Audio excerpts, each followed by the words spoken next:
Hello and welcome back to Raised by Giants. I'm Ryder Lee.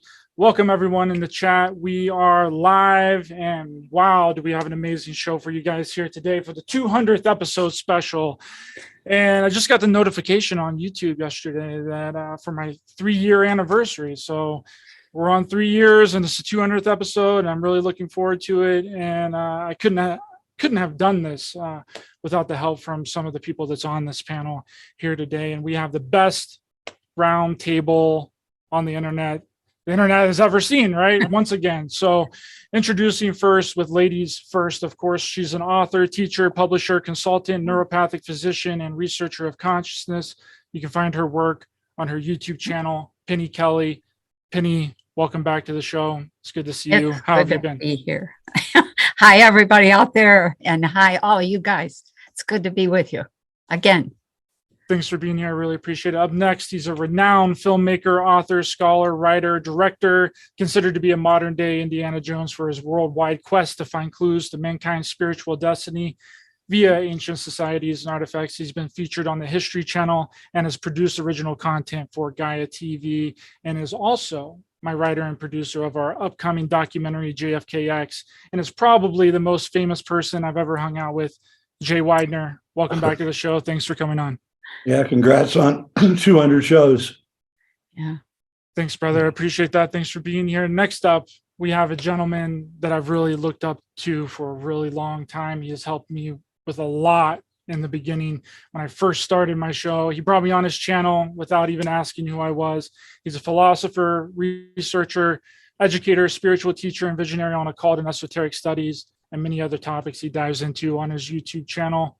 Wayne Steiger, welcome back to the show. It's good to see you, my friend. Honor, my friend, and congrats, man, on the 200. I see about another, 2,000 coming for you, but yeah, and honored to be amongst such brilliant minds here. Thank you. 2,000. Oh my gosh, I don't know if I can handle that. That's going to be a lot of years coming.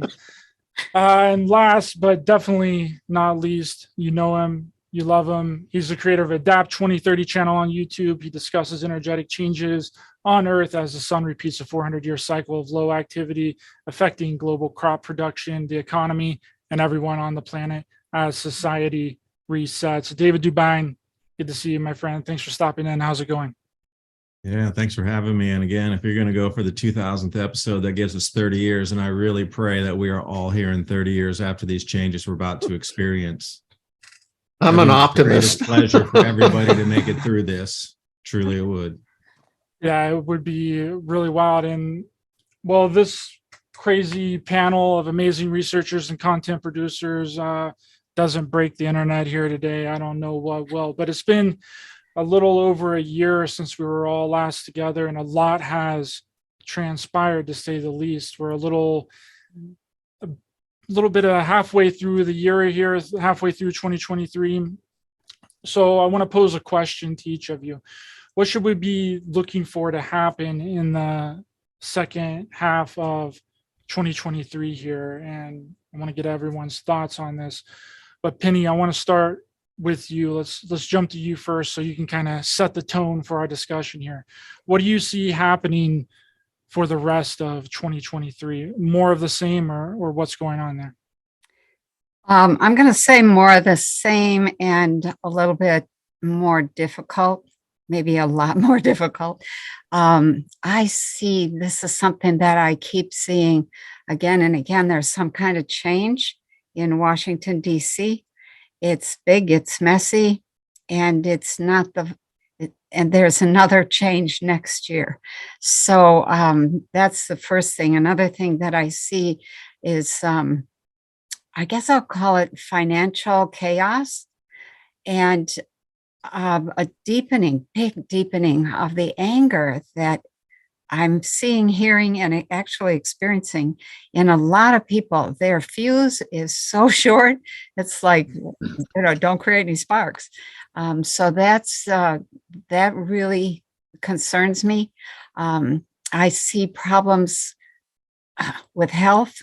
We'll just say with big health challenges, big health problems, and food. There's not enough food. There's not enough of anything. And people are trying to keep food on the shelf, and a lot of people are growing food. I think I just saw statistics where it was, we typically had 35% of the population in the US growing food. Now it's up to 75 to 85%. People are knowing something. Maybe that's David's fault or David's accomplishment. David influencing people to do the right thing, brother. Yeah.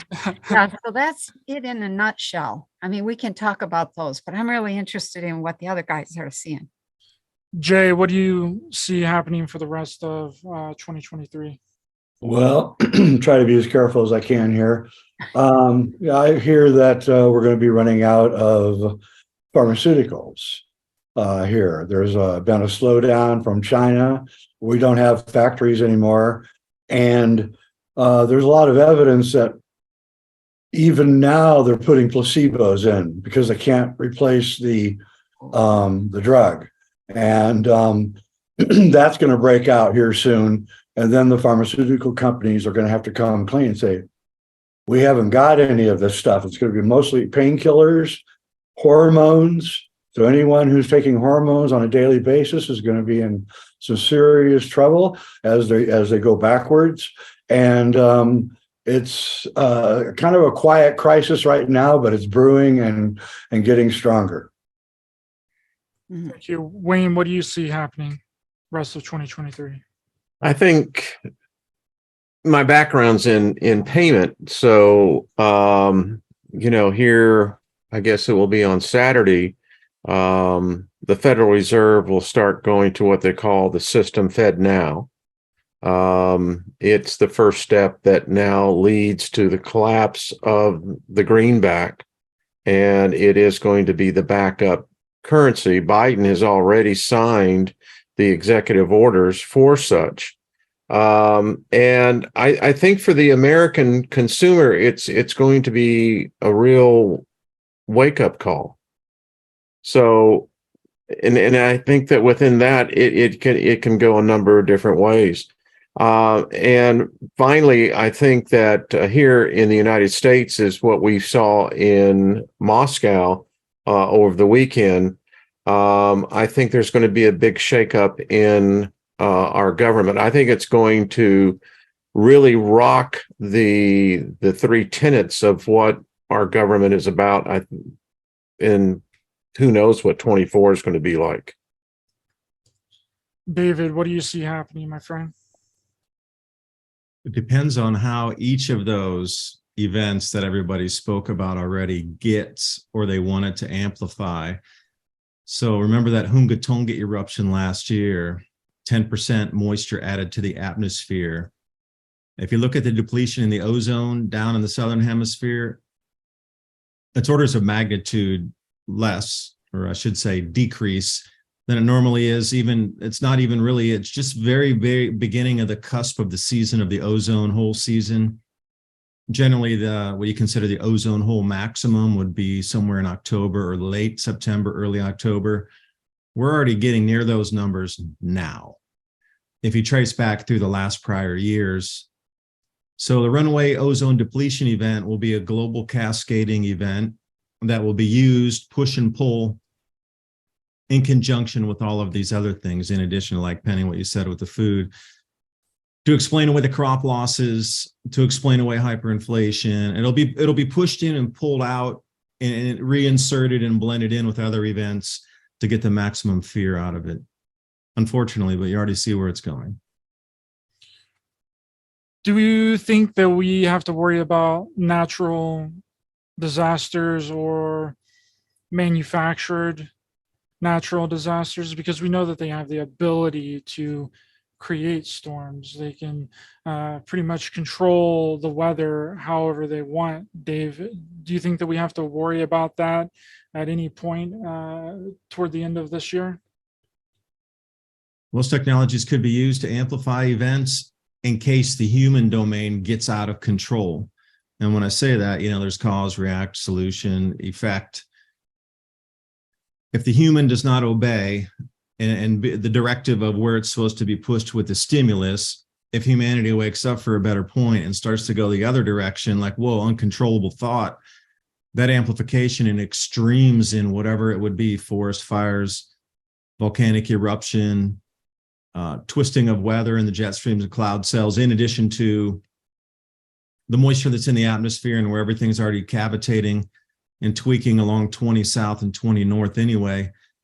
I think there'll be that blend. If humanity can't be controlled, it'll be put through extremes to get people to stop thinking about and fear for their lives. And then, you're going to swing the pendulum this way to survival.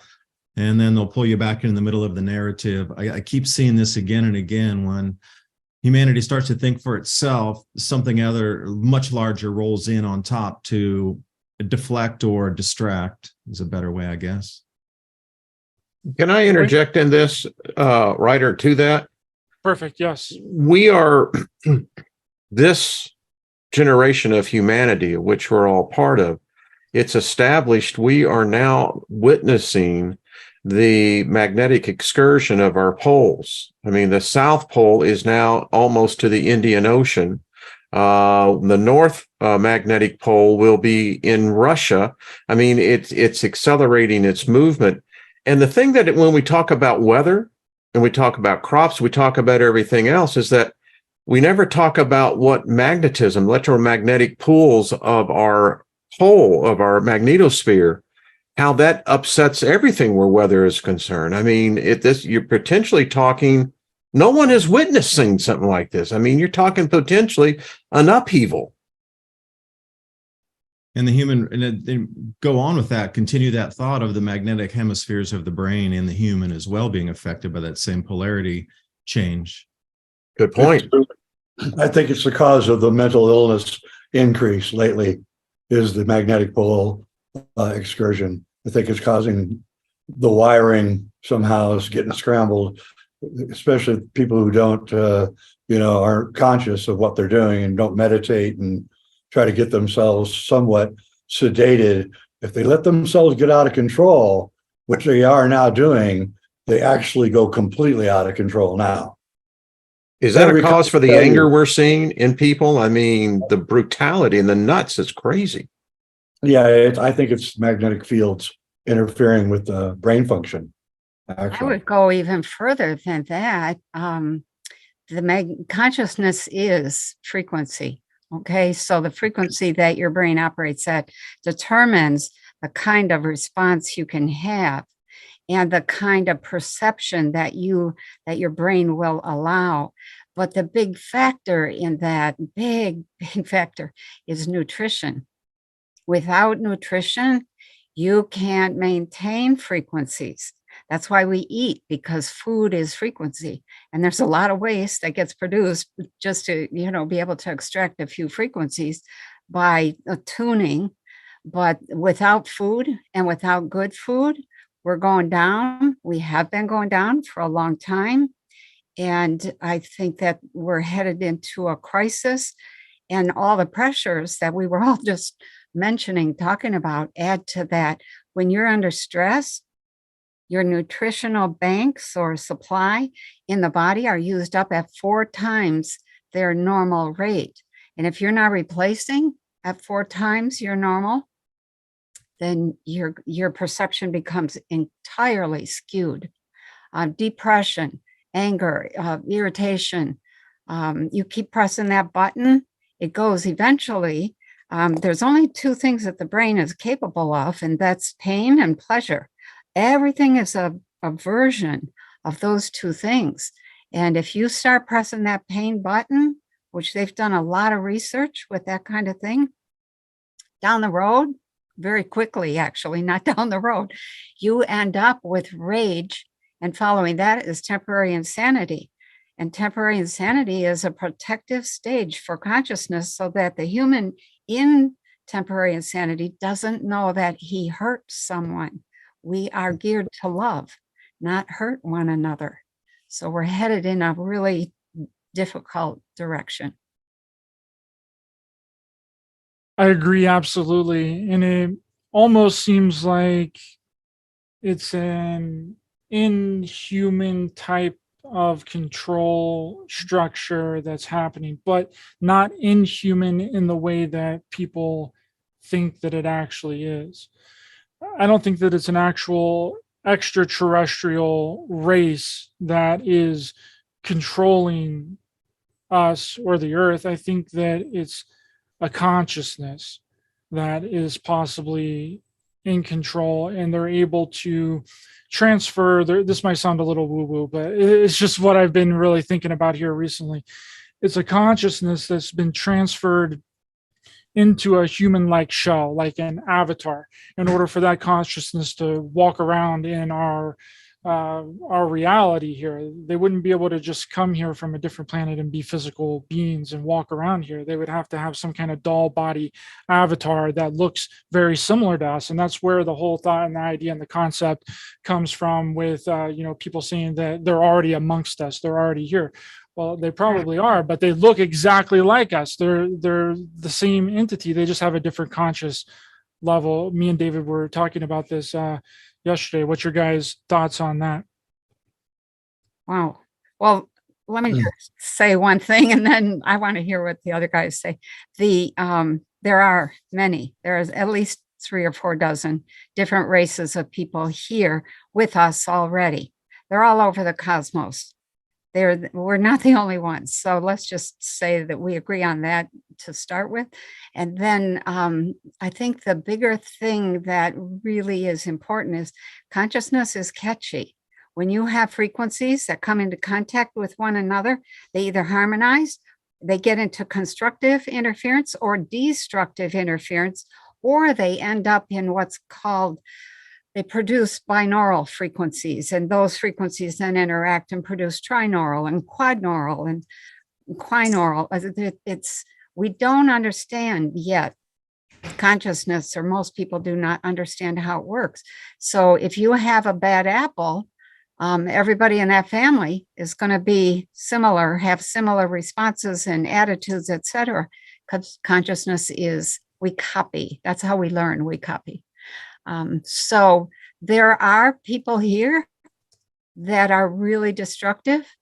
It's not just ETs. We're all from somewhere else.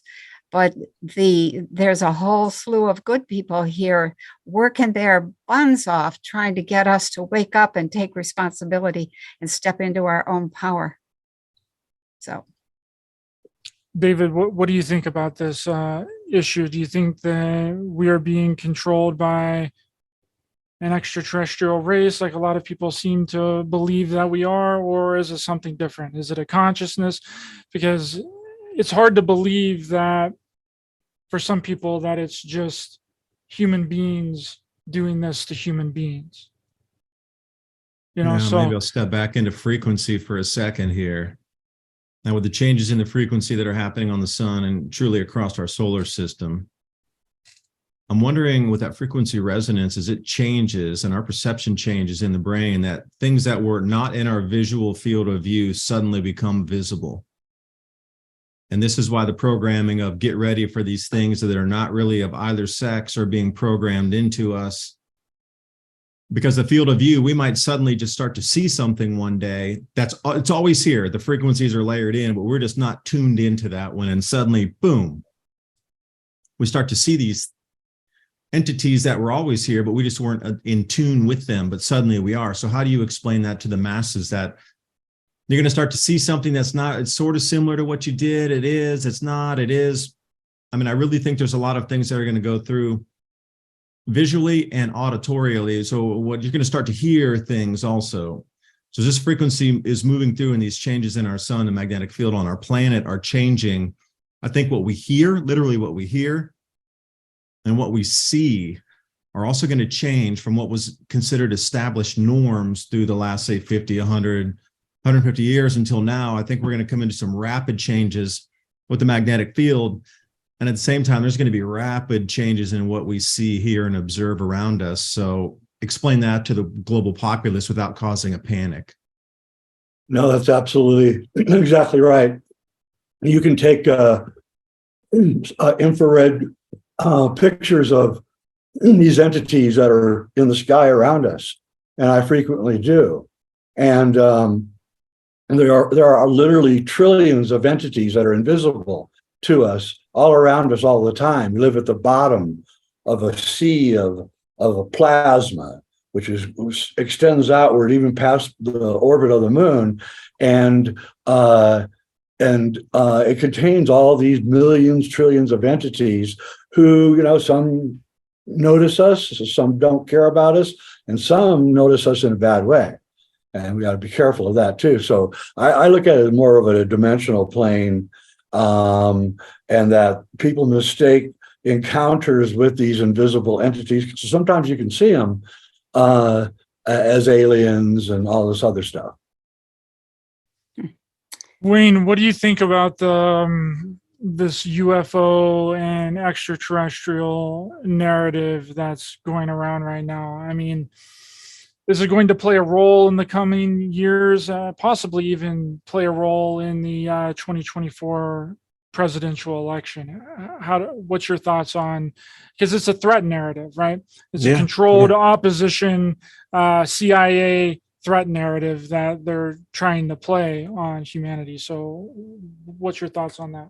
I think what I'm focused in on, what I teach on my channel, I teach basically about, demons, angels, these unseen beings that have controlled our consciousness for thousands of years. I mean, that's what the Bible is written about. It's not written about physical man as much as it's written about these unseen beings having influence and control upon us.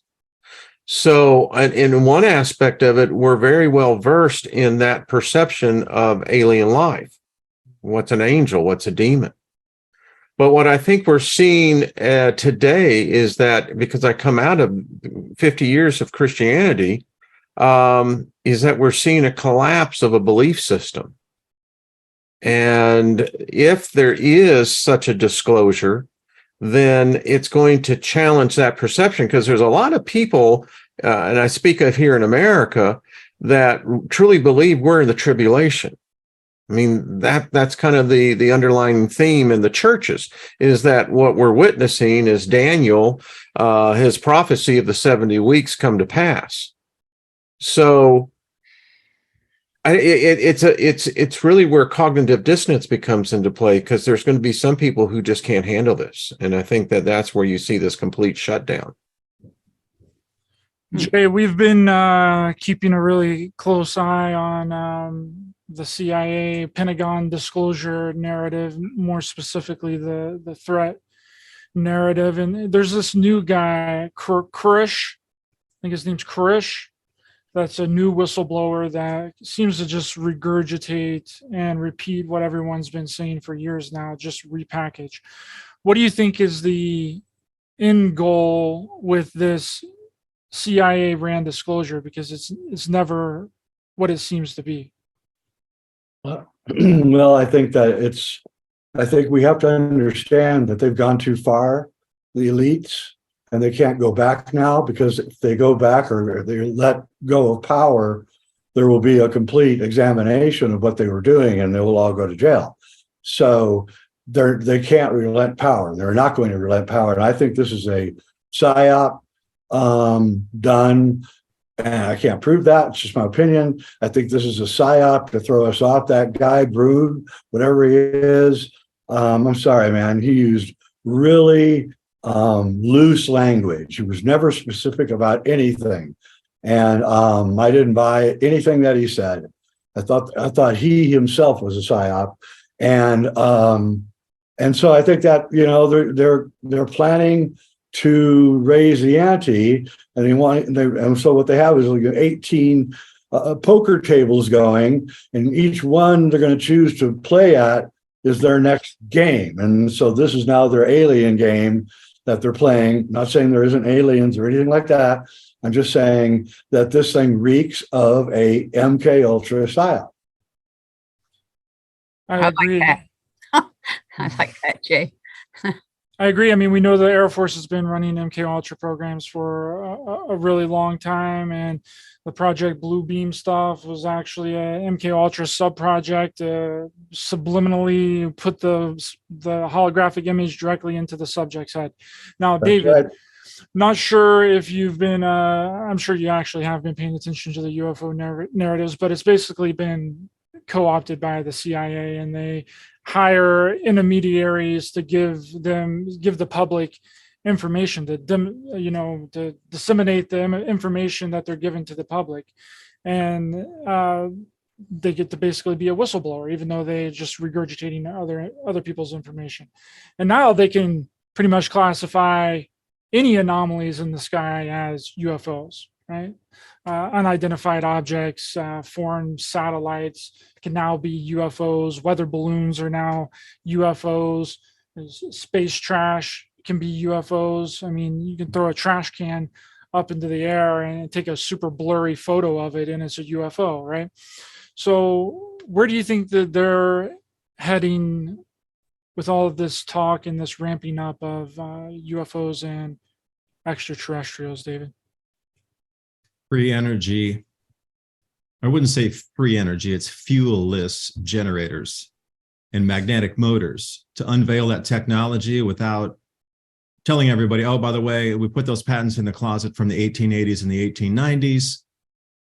Really worked on it when Wardenclyffe Tower was around, and Marconi got into the wireless technologies as well, and Dr. Brown with the antigravitics in the 1960s. Sorry, we kept that from you. That was for military application, but because, as Wayne had referenced here, we are going to flip over to the Fed now, but at the same time, there's a new overnight interest rate called SOFR, S-O-F-R. That's also going to be the new benchmark rates between what was the LIBOR, which is a London interbank overnight lending rate. But between that, there's about 0.02% of difference on those, somewhere around $700 quadrillion in derivative contracts. So to reset an entire system, A, they don't match. B, they want to take everybody to universal basic income.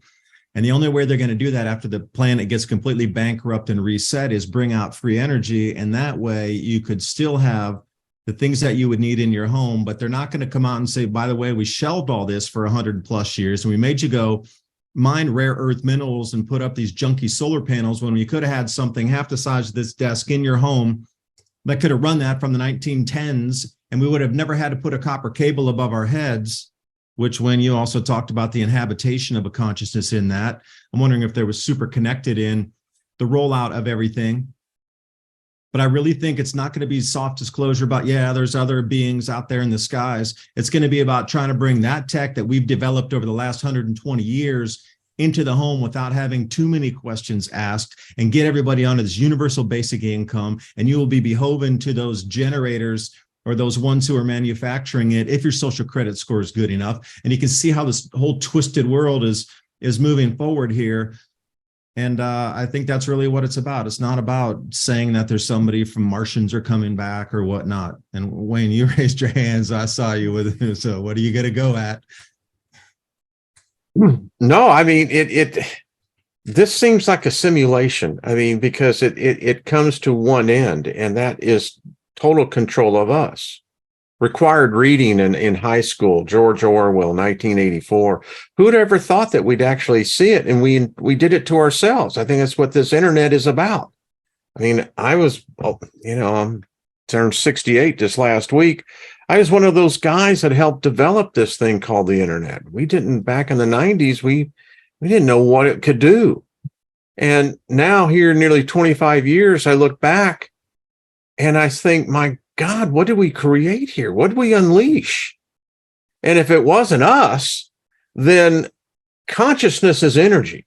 Energy is never going to go wasted. Then that means someone is either cultivating this or using this for a purpose. And it just seems like anywhere you look today, it's just more bad news. And it seems to be pushing us towards, I go back to Deagle.com. When Deagle was up there, are we about on the precipice of something that's going to really impact humanity in 2024? Because if you go by Deagle, the United States will see nearly a 200 million reduction in population. GDP will be down 71%.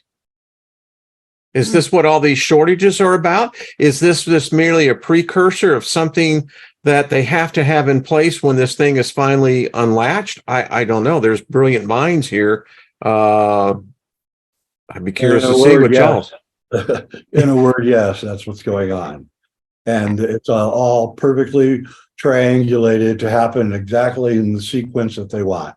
And there are, I don't know about you guys, but there's a lot of people in my community that are dying in the last month, 5 or 6 months.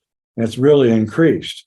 And it's not just disease, it's all sorts of weird accidents and strange things. And why did you do that? You know, and also an increase in mental illness. So I think that is all coupled together with, like, you know, the food shortages and then the prescription drug shortages, which I believe is going to really drive the mental problem to skyrocket when the drugs stop. So you know, it's time to go local and time to take care of your family and your community, and probably stay close to home. This is anecdotal to that, Jay. My wife works in the hospice industry. It's exploding. Yeah. And here's the frightening statistic. They're having a difficult time finding the type of drugs that help many people when they die, particularly in hospice. It's usually you got a disease that's ravaging their body. Can't get the pain medication. The other thing that they're seeing is the reduction in age for the need for hospice services. So there is something taking place.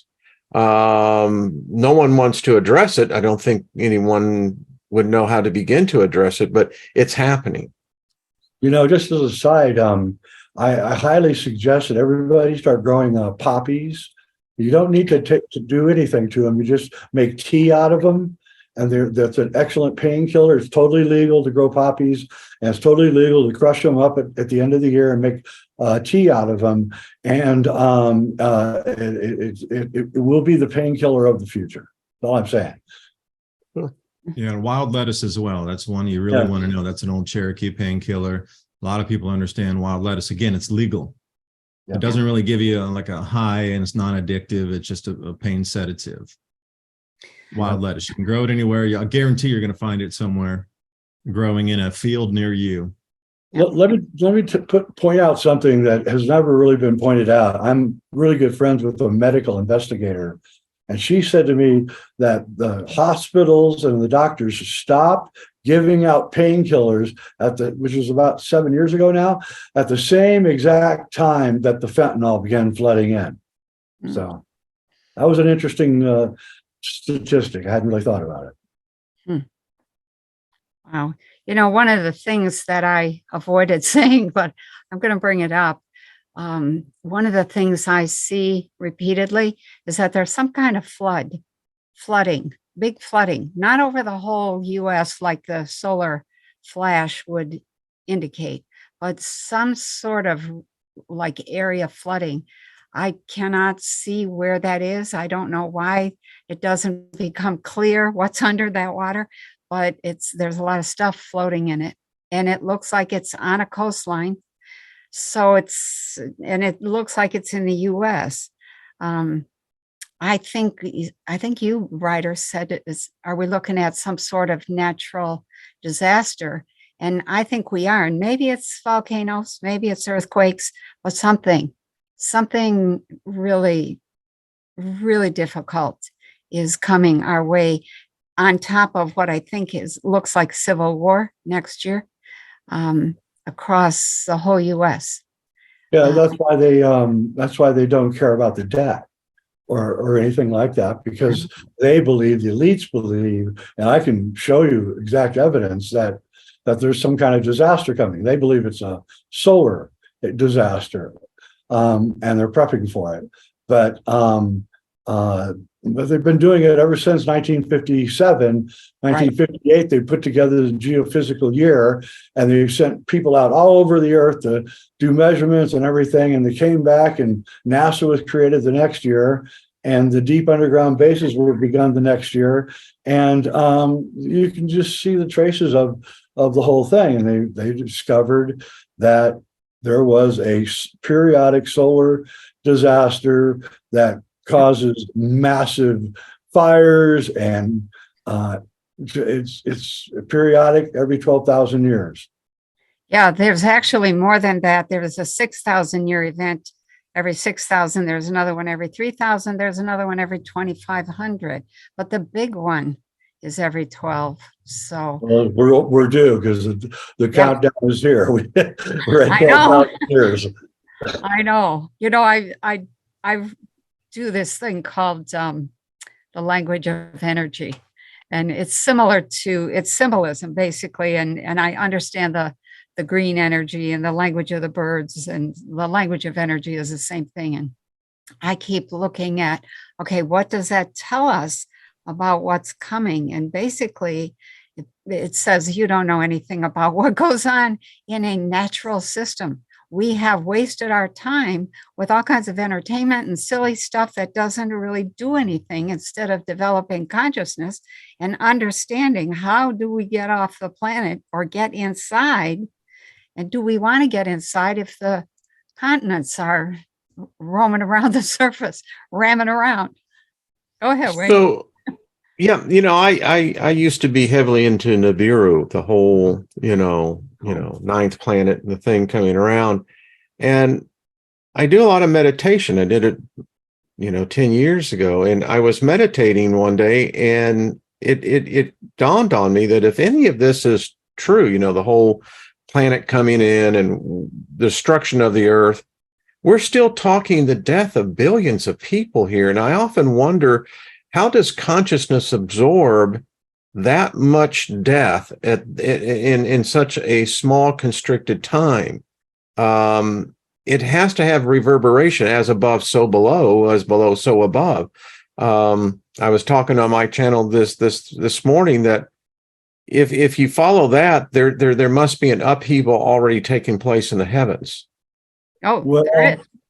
when I was writing my book, A Monument to the End of Time, one thing that we kept looking into mythologies about eschatology, and one thing we kept coming up against was that somehow if you're alive at the end of the world, that was a good thing. And there was an Irish quote, "May you be alive at the end of the world," a Celtic phrase. And all over in India and North American Indians, we kept finding this idea that the apocalypse was the mass death of everybody, but it was somehow this incredible spiritual event. And it's unclear as to what that really means. I'm just telling you what I discovered, looking at mythology. A mass ascension event, an after death ascension. Well, not Well, there has to be necessarily. enough, it's like an alchemical experiment where there has to be enough souls for this thing to work. And they're willing to blow everything on getting enough things here for it to happen. And they're perfectly kind of obvious in their writings that that's what they're doing. They're trying to make a new human. And that's what they're saying. They're perfectly clear about what their intentions are. That's I did perfect. Go ahead. Sorry, Bro. go, Wayne. No. I was just saying that 5 years ago, I did a video that Earth was being terraformed. Yeah. Yep. And they got the new tenant. It's ready to move in, and we ain't on the lease. And that's Well- a perfect segue into the next thing that I wanted to talk about, because that is AI in this. Oh, Ryder, could I stop you for a second before we jump in there? Go ahead, David. The research and study that I've been doing shows that, speaking of these longer time cycles, if we go back to 79 AD, gas giants form what is perceived from Earth as a perfect square in the sky with Jupiter, Saturn, Uranus, and Neptune. Yeah. The Earth will pass through this, where the sun will be on one side of us, and this second magnetic field of interlooping of the gas giants we're going to pass through that. Now, that'll occur in October of 2024. The actual date's October 23rd of 2024. Nobody can really explain what this will do to us as a human. Again, we'll come back to that frequency and brain function. Don't know what's going to happen to the top 2 miles of the crust, but according to, those who follow global liquefaction events and things called mud floods or, reset. You can go back into Tartaria, would be a good example. A lot of lost history, especially across China, things buried. But as we swing through this dual magnetic field, there's going to be some repercussion. And then The scariest thing, okay, that's set A, and we're going to come through that dual magnetic field, squeaking right through the middle of it. But as we pass out of that, coming into, say, April, somewhere around the April of 2025, as we come in front of the sun, we're the only thing in front of the sun. All of the gas giants are behind us. The sun's behind us. Everything's pulling whatever space debris straight into the face of our planet until we come back around to the safety behind the sun once again. So between what would be liquefaction events and magnetic field disturbances, we don't know what's going to happen with the ionosphere or some kind of electrical conduit between the sun, Earth, and then our crust. Could that be disrupted? There's a lot of unknowns that would be happening at this time, but electrical ferocity is one guaranteed thing to increase. Like the electrical storms, when you heard in the past people would run through for their lives when they saw it gathering on the horizon, I think we're going to be at that point again. When you even see a storm system coming in, you're going to batten down the hatches and try to get to your basement. I'm glad you brought that up, because one of the mysteries of the Cross of Henday, which I wrote 2 books about, is the exploding sun panel has 4 a square around it of 4 what look like flames or like planets on fire. And we've always wondered what the significance of the square for the 4 different objects around the exploding sun were. And I think that what may be the signal that that's when the time is. Yeah, there's not going to be a complete nullification of the magnetic field on either of those. Will be a transference of it. So they got the potentiality from one body to another body in a magnetic field. And remember, these are going to be looping toroid fields. So nothing's going to be linear shooting across space. It's going to be a looping field. And from the projections that are, the 2 looping fields come in and they overloop on themselves in something called the block wall. And we're going to apparently pass through that. And when it goes in, we're going to get into a 0 magnetic field state on our planet for anywhere between seconds, minutes, not even an hour. It's going to be just seconds to minutes as this looping field comes over and interloops on itself. We're going to pass straight through that.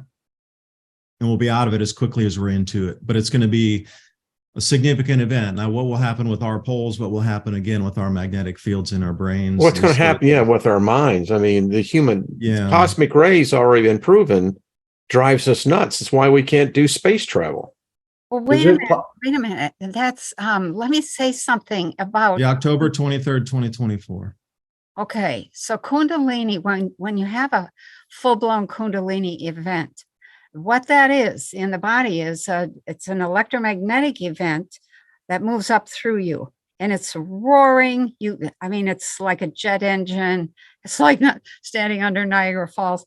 It's a force that allows you to momentarily, because it only takes a few seconds, just like you were saying, David, you have an opportunity at that point to be completely rewired.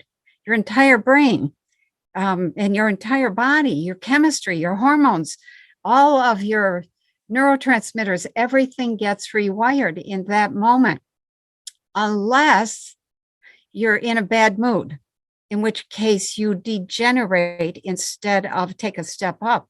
So I think personally, the possibility that we move through that looping, whatever it is, those 2 toroids, or we get a shot directly from the sun, or all of those cosmic rays come in, you have to be ready up here mentally to reprogram yourself at a higher level. And you have the oompah to do it at that moment.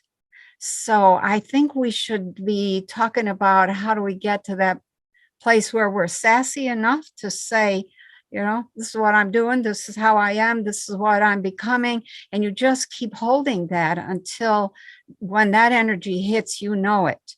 You do know it because it increases your heart rate. I think my heart rate would go up to somewhere around 200 beats a minute back then. Your blood pressure, the heat in the body, parts of the body could melt off. They have in the past, not for me, but for others. An arm or a leg, or the person bursts into flame. It's called idiopathic. They don't know where it comes from. Well, it comes from you have a massive charge moving through the body, and it short circuits and starts a fire. So you burn up from the inside out. But if you're ready, or if you're in this place of great love, That's the magic key to being able to take that energy and revamp yourself and move from third dimensional being to fourth or fifth or even sixth.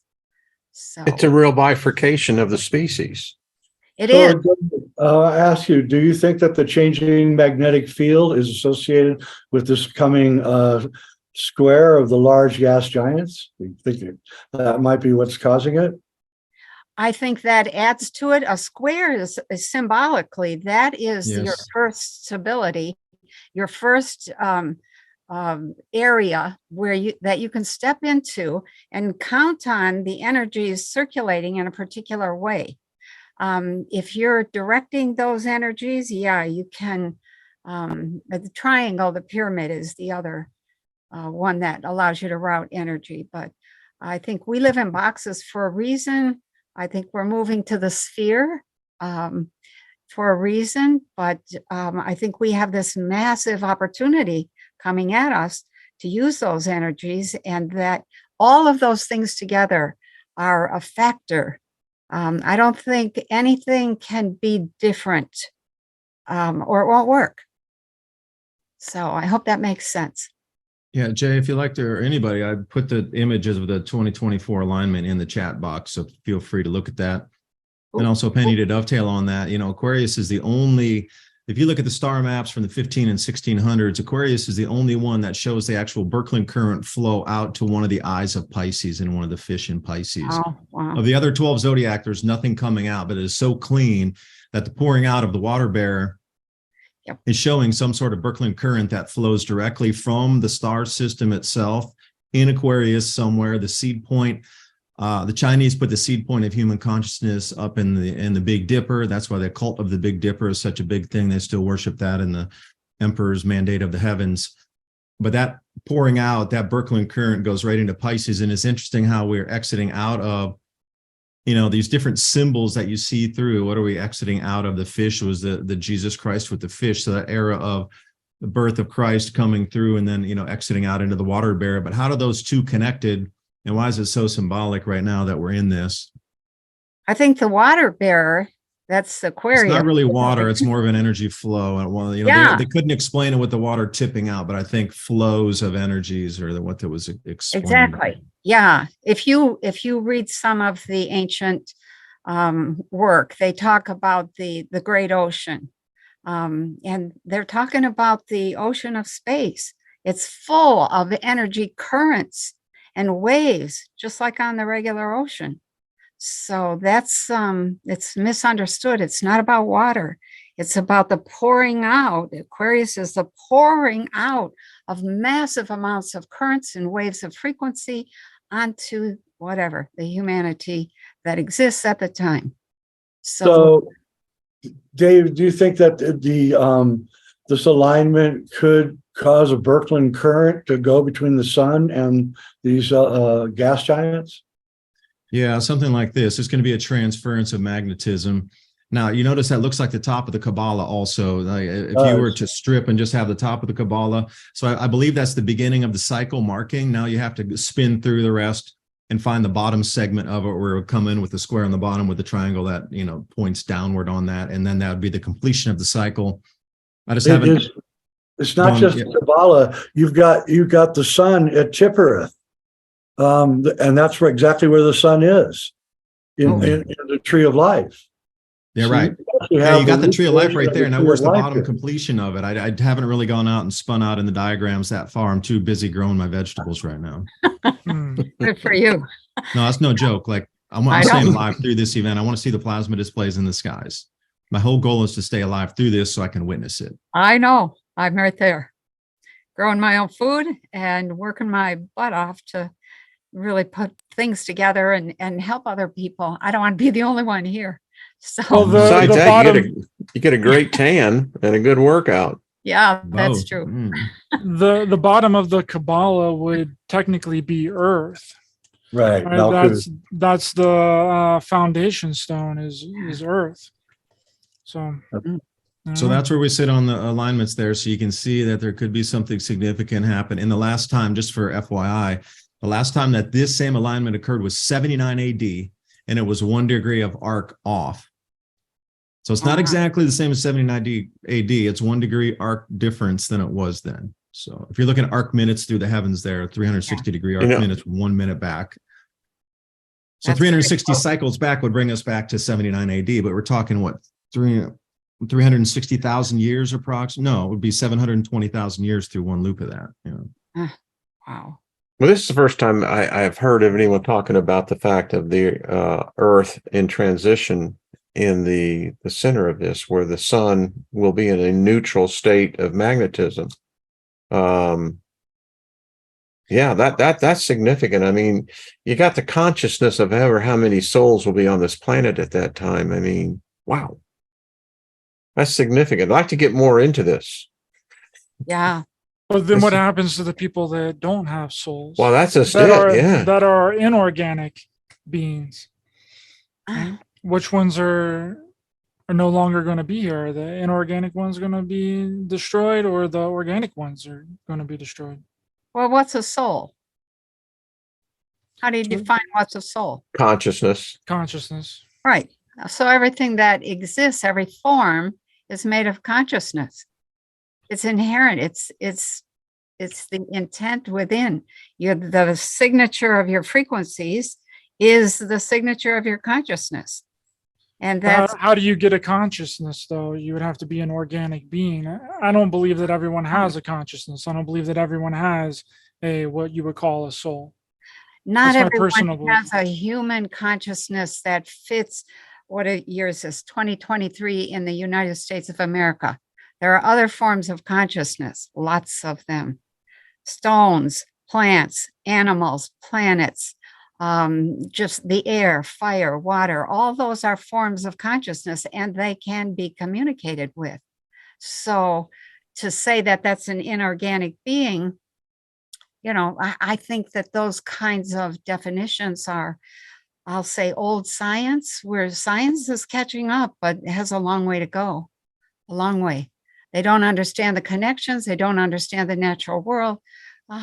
We really have a lot to learn. I'll say it nicely. We have a lot to learn. And I think that's exciting.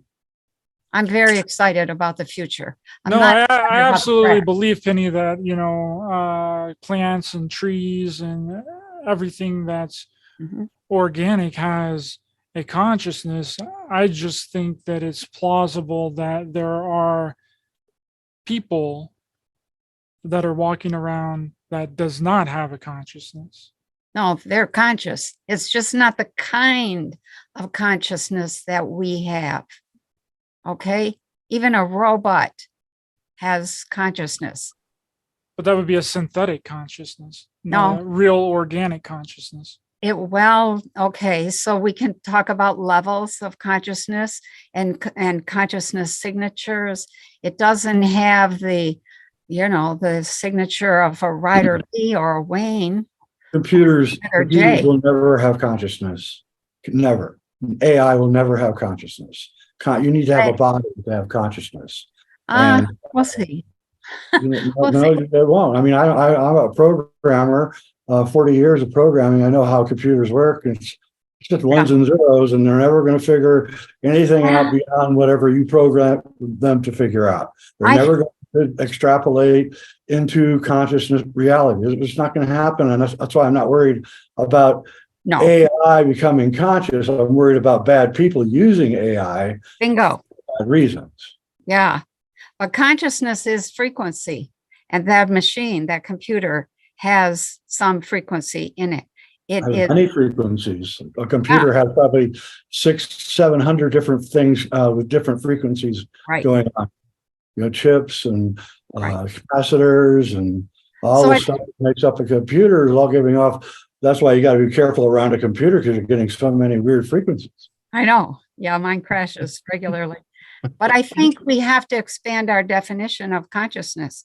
Are we talking about human consciousness? Hang on here. I forgot to turn my phone off.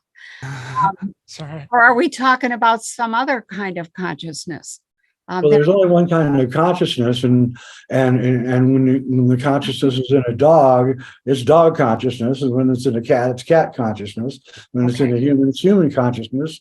And that's where instincts come from. That's why the cat knows what to do without ever having a parent around to teach it. And so consciousness is this multifaceted thing that's different within each organism. That's why you have to have a body to be conscious.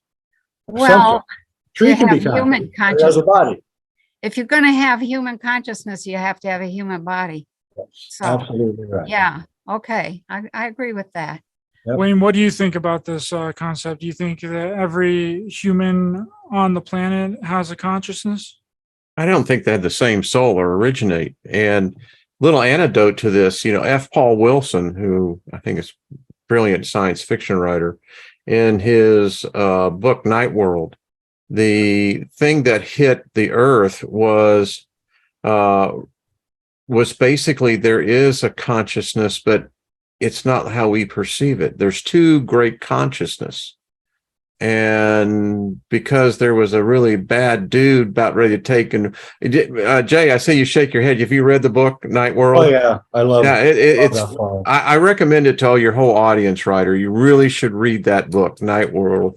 Then you're going to get hooked into the Repairman Jack. But my point is, this whole discussion for the last hour is that it seems like we're being herded down into a funnel that represents death for us, death for a lot of people. And I don't know, in my spirit, that's wrong. There's a purpose. Are we about to be sacrificed? Is this what we're talking about? The sacrifice of of galactic proportion? If not, then this is insane. Yeah, wow. It's a ritual sacrifice. That's what's going on, and it's by a group of people who follow a spiritual dogma, one that you and I probably don't agree with, but it's there. And the older I get and the more I look into it, the more I realize that there is a extremely nefarious force loose on this planet, and it seeks to control our very soul. And I don't know what else to say. I mean, I looked at it very closely, and that's my only conclusion. And it really doesn't care about life either, by the way. It likes death. It is a death cult, as Alex Jones calls it. And I think that is exactly right. It's a cult that worships death. I think you're right.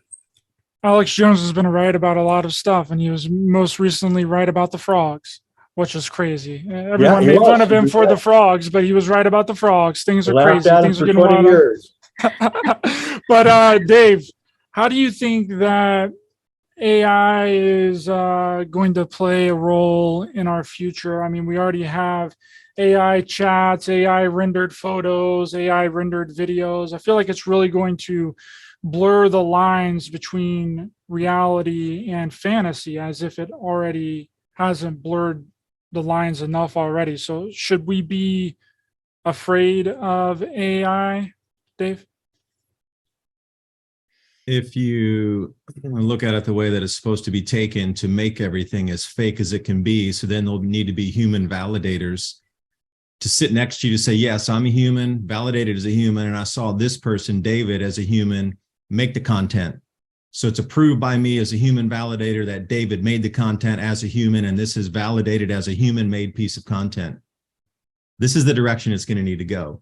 Because it's not going to take much longer, even by when we talk October of 2024 here, it'll be so good, the deep fakes, that you won't even know what's happening as, comets or I shouldn't say comets, but bolides and meteorites come rolling in. What's the news? What's real? What's fake? It hit over in Paris? Oh, something hit here. Will you even know? Because the newscasters will look real. I mean, they did that fake thing with the Pentagon getting hit like a couple of weeks ago, and it dropped stock market in Asia when it was still nighttime here. I really believe I still have Biden's tape, by the way. Yeah, where he stuck his hand right through the blue screen. I mean, that stuff what the freak was that about? I mean, went right through the microphone.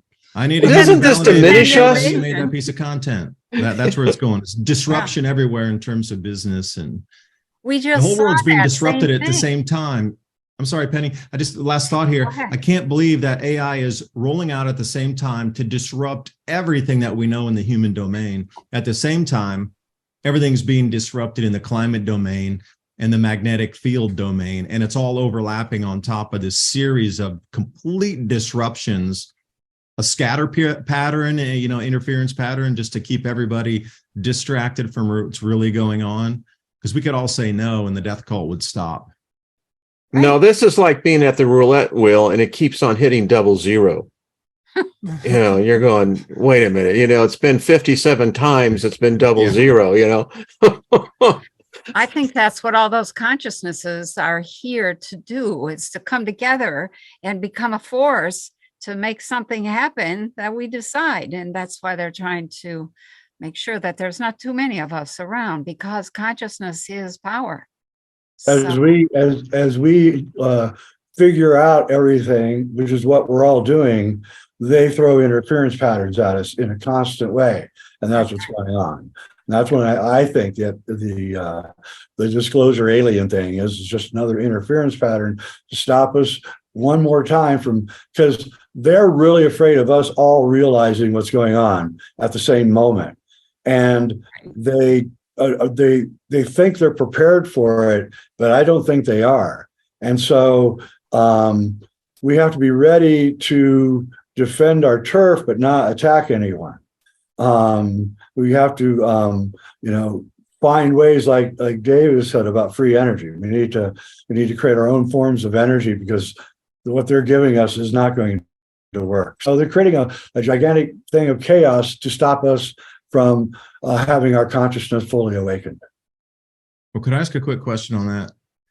What would be more destructive, a nuclear war, nuclear exchange, or two AIs going to war with each other? Like, what would the repercussions be of two AIs going to war with each other, and what destruction they could wreak across humanity here versus actually simply dropping a thermonuclear warhead on somewhere? Which one would be more destructive?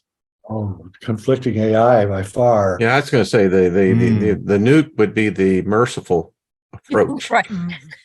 I mean, get it over in a flash, Yeah. What's going to prevent one AI from starting a war with another AI? What? Of course, they're going to have superiority thing where you got that fact wrong, and now you got that fact wrong, and they can start an argument, and that's for sure going to happen. I did the GTP with Bard, Google's artificial AI. And I got to tell you, I was somewhat amazed at its perception of spirituality. It has a pretty good handle on this concept of what we term as humans as God. And I went, yeah. At what point does it start out thinking us? Yeah, but it's just going through literature and picking it up. Bingo, that's exactly what it's done. It's not really coming up with any concepts. I got in an argument with ChatGPT about the moon landing. I asked how they could take pictures on the moon without fogging the film, and they said, well, Kodak altered the film, and I said, no, they didn't. I brought out a statement from Kodak. They didn't alter the film, and we got in a serious argument. Went on for like 3 hours.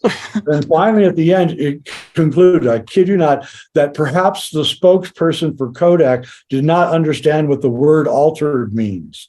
That's where it finally ended up. I was like, wow, they weaseled its way out of it. Well, it's really funny how this really progressed because a lot of people in the community were talking about, I'll never let AI run the show. I'll never do anything with AI. And then it seems like overnight, it became a thing and everyone's using it. Everyone's using ChatGPT. Everyone's using these AI generated images and these AI generated videos. So it really shows not very much backbone from us as a human species there. You got Alexa, you don't have to worry about it. Wow. I hear the size of it from my Hollywood friends that we're less than a year away from you being able to sit down at your computer and go, I want the lead actor to look sort of like Tom Cruise and John Wayne. I want the lead woman to look a little bit like Joan Crawford. And then pretty soon you've got, I want this to be the plot, and it will generate an entire 2-hour movie for you.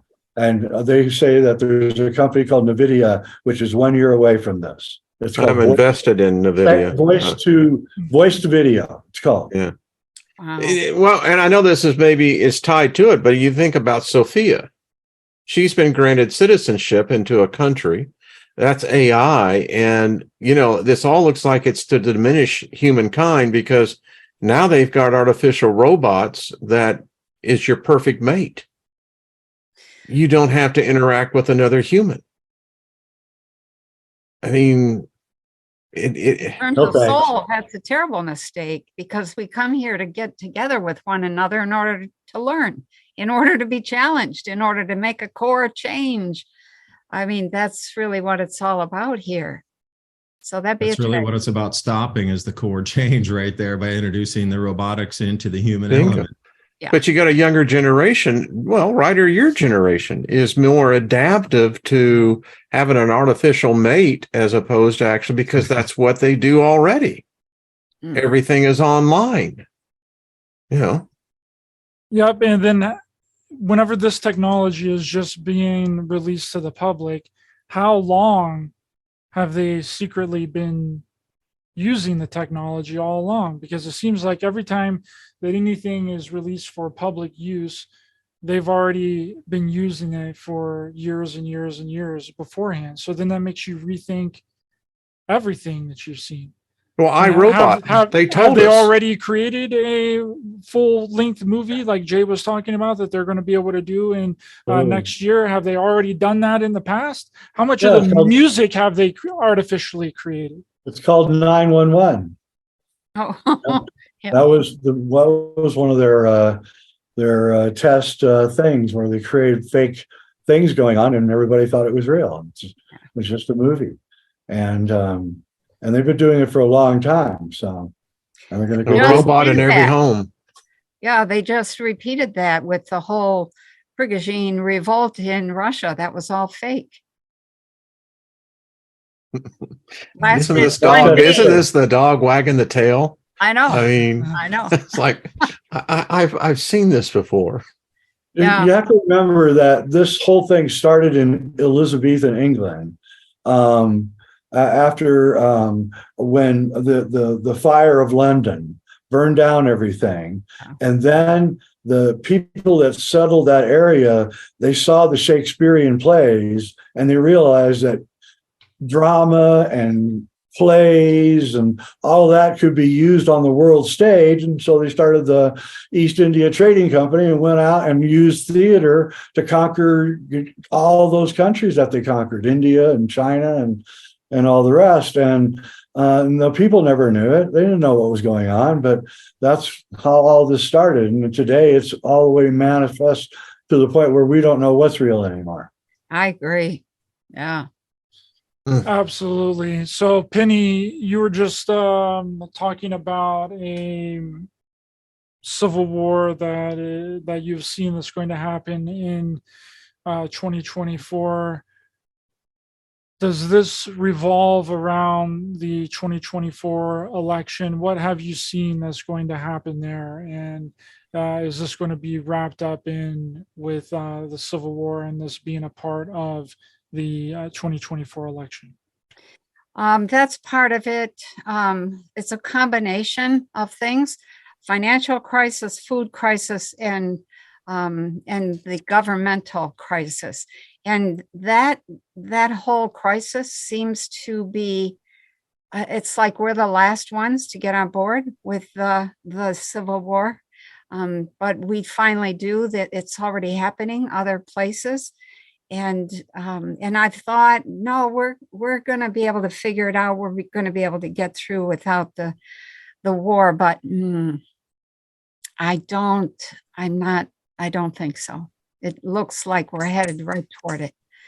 And we have, I don't know what the two presidential changes are in there, between now and 2025. That's, to me, that's a wild card, but I see that again and again. It's like, what happened there? Something funky, something that people were just so shocked. We've gotten to a point where we are barely able to respond coherently and to think our way through with any kind of critical thinking. And all of a sudden it just poof, it explodes and people are fighting in mostly in the cities. So those of you like, growing your own food out in the boonies, probably going to have people coming by saying, can I get some food? But there's a lot of uproar in 2024, and that extends into 2025. And then the breakup of the U.S. Can you describe the food shortages? Because if they come out here to get the food, they're going to get a lot of minerals in terms from our end here. They won't get vegetables. They'll get minerals off the periodic chart there. No lead shortage. So describe that food shortage for me. I'm just curious. You're tuned into that, so I'm trying to see if our pictures kind of snap together because I'm focused on the food mainly. Yeah, there's two things that there's no fresh food. There's some stored food. People do grow things, but it looked like there's a shortage of real, I'm going to say nutrition. I think in terms of nutrition. And so are we getting the nutrition that we need? There's no corn. So a lot of the processed stuff, or they're very limited. The prices have gone up to some ridiculous level. There's a very big shortage of wheat. And there seems to be hardly any meat at all. And so all of that, those are the big few things. The fresh is coming from local and it's limited. And then the corn, the wheat, and the meat, that's what's not there. Well, that's happening right now. Is that bad? Our wheat production is at a 100-year low in the United States, and the corn crop got wiped out because of drought and cold temperatures so far up around the Great Lakes. If corn spiked some dollars, that's the amount that it jumped up after the USDA came out with their crop forecasting just last week is astounding. It shook markets. Okay, we got rain for the first time in like 2 months, just the last 2 days. So maybe 3 days. So what are you seeing in terms of food? There was no coffee. That was a big deal. So what do you food here? I live out in a farming community and I live near the Amish, and I almost don't know anybody who doesn't grow their own food or have animals and thing. But the sheeps are getting a little out of control out here. They're starting to, but sheep are, it's a lot of work. Oh yeah. And the bigger your animals get or the larger your animals get, I'm just happy to have turkey and geese and chickens, but if you're going to have something substantial on a meat source, it's a lot of extra work, to have a farm and run it to produce food. It's a full-time thing. Yeah. We have a farm. I have a farm. We grow food for market, go to the Kalamazoo Farmers Market. What we've noticed a few years ago, 6-7 years ago, it was jammed. And then we had a medical issue. And now hardly anybody is willing to go out to market. And when they do, they treat it like it's a Sunday morning brunch. They're buying the donuts and the coffee and stuff like that. They're not looking seriously at the nutrition, and they wander around and there's not as many. We live in the fruit belt. This is second only to San Fernando Valley, and it's going to be skimpy this year, very skimpy. A lot of destruction. My grapes are doing beautifully. That's it. So, David, how do you think that this 2024 presidential election is going to shape up? And is it going to make a difference who becomes president, if anyone becomes president? Yeah, with the natural cataclysms coming in and this ozone depletion event and the food shortages, it's a uniparty system anyway. If you can't see that or haven't seen that, this illusion of choice A or choice B that things will change. And since I've been alive, and I'm sure everybody here, it's always been that same direction. Always, everything continues to move wherever like you say, the moneyed families of the world want it to move in the direction. There's never, the illusion is all there for see. You know, it's great when the illusion works, but that social contract has been broken in this last probably 3 years. And now with going into a depression, and I'm talking a financial depression, the supply chains in our complex system for delivery have completely broken down. The amount of food factory fires is now over 1,600 here in America, which makes no sense. Used to have like 2 or 3 per year that would burn down statistically over 50 years. And now there's 1,600 in this last 2 years. Opportunity for jobs. And then with the introduction of AI wiping everybody's opportunities out, like the social construct is completely shattered. The illusion, the belief in the illusion, I could believe some of the violence is coming from that because nobody believes that their life can be improved, that it's all that person. Now they got everybody pointing fingers at the reason their lives are bad.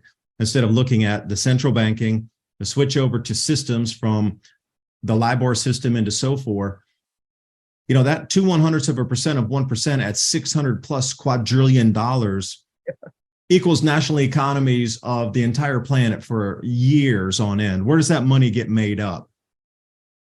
They're not going to lose money. The banks aren't going to lose money. Central banks aren't going to lose money.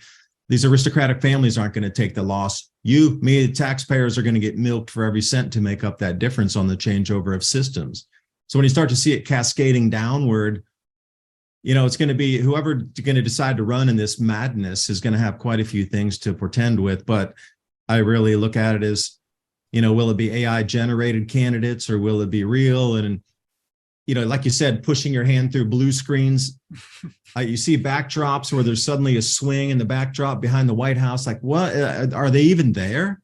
Or is this all completely a giant stage playing a set that we're supposed to believe the illusion? We're supposed to believe that there's powers. We're supposed to believe that these people could come out and confiscate this or confiscate that. But really, they've already run to their underground safe space because they know what's inbound 2024. I don't know I'm about rambling. you. I'll stop. I don't know about you guys, but I have a little bit of faith in Robert Kennedy Jr. Wayne, I know that you're really on the political area here. What do you think about Robert Kennedy Jr. now running for president? How do you He's think a real that's threat. He's a smart guy, and he's got motivation on his side. He has a vendetta to settle, and you know, but I don't think it's ever going to be there. I mean, if there is a 2024, wow, it's, I don't see how there can be without it being postponed or canceled due to a national emergency. And that is one of the contingencies when I worked with the Fed that we looked at, because, you know, the movement of money, whether it's digital or hard currency, still has to go on. There's going to be some sort of commerce. Government has continuity of government. So, yeah, I mean, the political contacts that I still in contact with, they're worried. And we've mentioned it here. We're running up the deficit. It can't be paid back. No, everyone knows in Washington, it's never going to get paid back. So if it's never going to get paid back, what's going to replace it? Well, the thing about digital currency is that, you know, it's digital. You know, let's get real into this. I think that there is going to be part of this digital rollout. There will be some sort of countermeasure for the consumer, because credit cards and all that system has to be completely redone. I think that we're really looking at some sort of a digital ID. They're already talking about it. Jay, sorry, Wayne, go ahead. No, and I'll be one of those who won't take it. And the only reason, if you're not going to take it, you're going to have to, then they're immediately going to know that if you didn't take it, most likely you're a prepper. I mean, it's already an executive order that Clinton signed. I mean, excuse me, it was Clinton, yeah, that you really can't have more than 3 days worth of food legally. Okay. And I'm so with if you. you refuse the digital For the mark, record. they're going to know that you most likely have something that you're falling back on. Hmm. Anyway, I'll leave it up for there. You could really write a play script on this one, Jay. Jay, with us just making this film about the Kennedy family, essentially, how do you feel about RFK Jr. running for president? You think that's going to make a difference? You think that he will get the nomination? No, no, he won't get the nomination. But it is interesting that we have two candidates that sound like Alex Jones. I think that's really interesting. Trump and RFK. Trump won't be allowed to be in either. They're not going to allow that. It'll be literally over his dead body. I'm not going to allow it. Like I said, they can't go back. They can't go back now. They've gone too far. That's what the alien thing is. I want to keep the facade going and keep it going until they do their event. And I think their event is get out of Dodge as soon as things start getting hairy, you know. So I think that that's what's going on. I don't think there's going to be anything. If there is an election, it'll be all fake, and nothing will change. And the one thing we have to come to grips with is that we're watching theater, and that's all we're watching. There's really nothing of substance there. My old friend Jordan Maxwell always said, it's not the election, it's the selection. And I think that's what it is. So, Wow.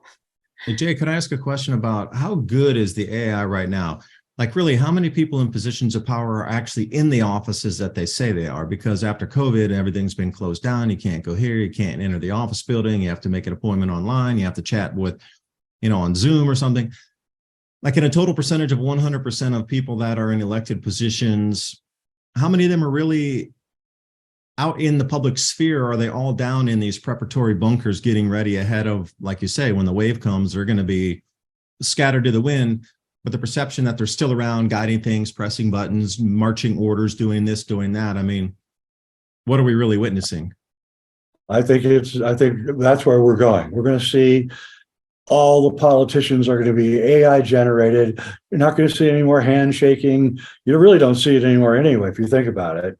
We're doing this film on the Kennedy assassination. We have a whole bunch of shots of Jackie and Jack, shaking hands in Dallas and all that.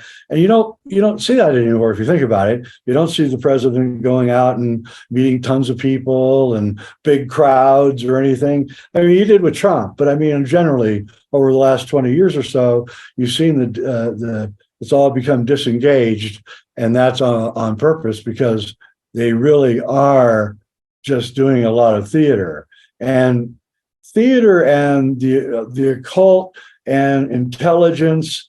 They're all kind of a mixed up cocktail. And I think that's what we're seeing here is a mixture of theater, intelligence agencies, and some criminal elements all mixed together, manufacturing a reality that we all fall for. And they want to make sure we never awaken to see that.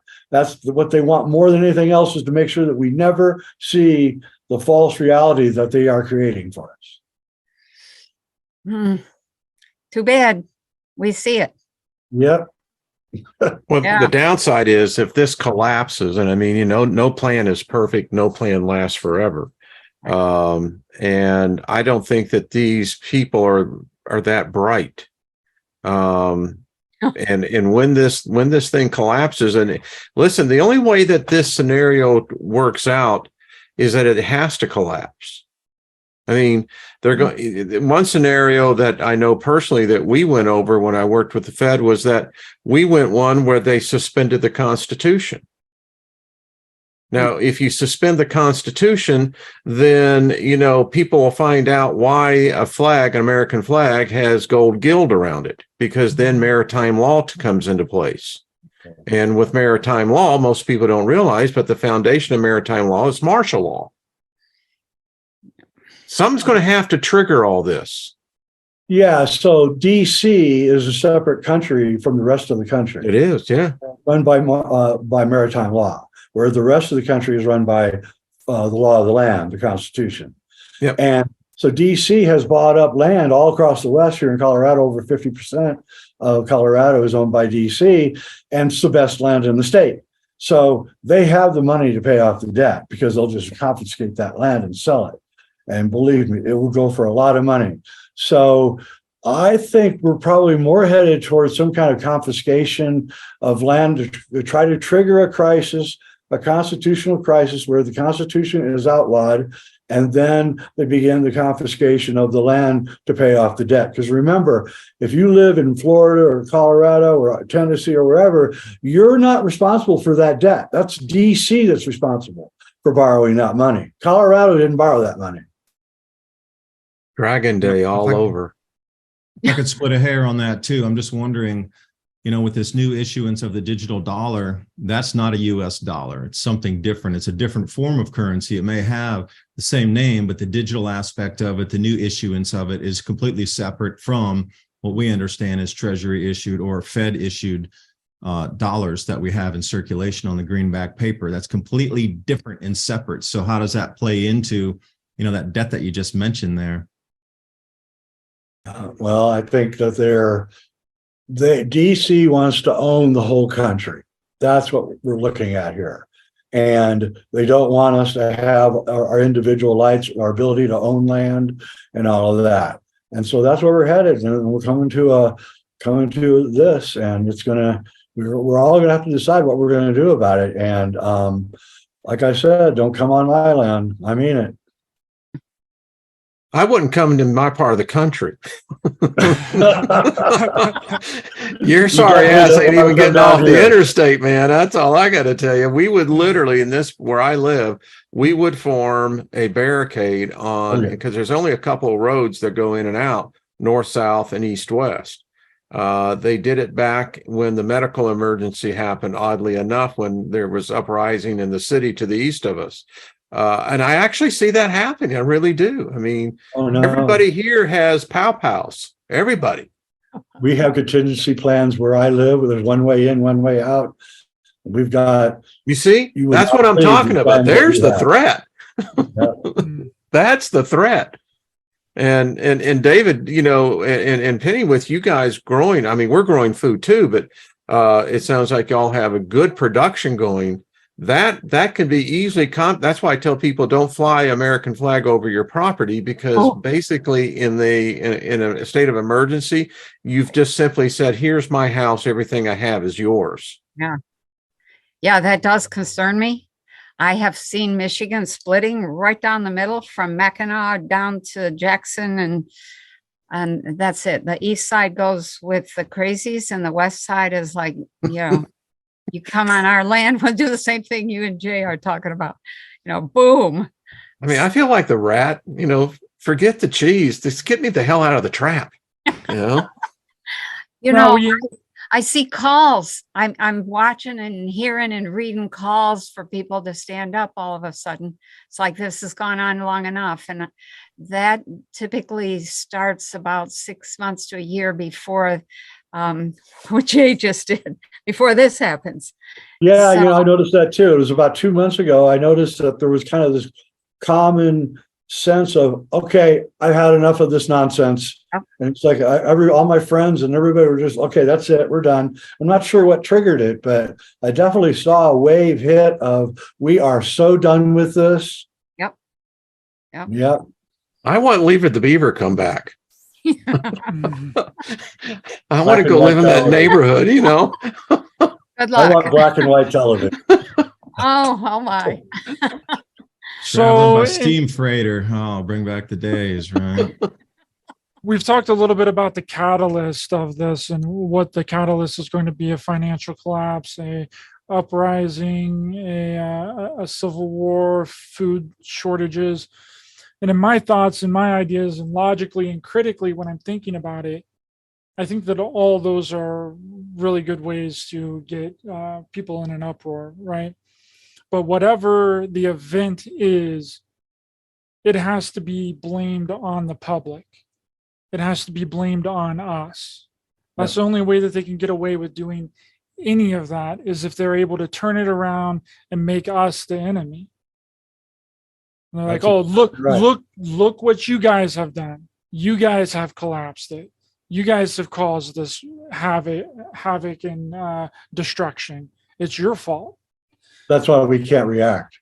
That's we just can't. We can't react. Yes, you have to follow the laws if someone invades your property, but we can't do anything to cause them to push the switch and cause a constitutional crisis. We just can't. We have to completely. I would stay home. To be honest with you, staying home is probably a really good idea right now. I think we should all just, and this is a message that I've gotten from my people, is sit down and don't participate. Don't go anywhere. Don't spend any money. Don't buy anything. Don't, get any gas. Don't make their systems work. And I keep waiting for some people to say that's a perfect nonviolent thing that we could do, and it would be very effective. It would only take a couple days, and it'd be all over for them. If they want to have a world that they can control people, and we don't want to play in their world, well, they need to find another world. We're not in theirs. Absolutely. Yeah. I agree. Wayne, do you have any thoughts on this? We really are reaching a crossroads in here. I tell people all the time, the thing that I know that this is being planned is that there's no counter message in the mainstream media of unity, peace, love.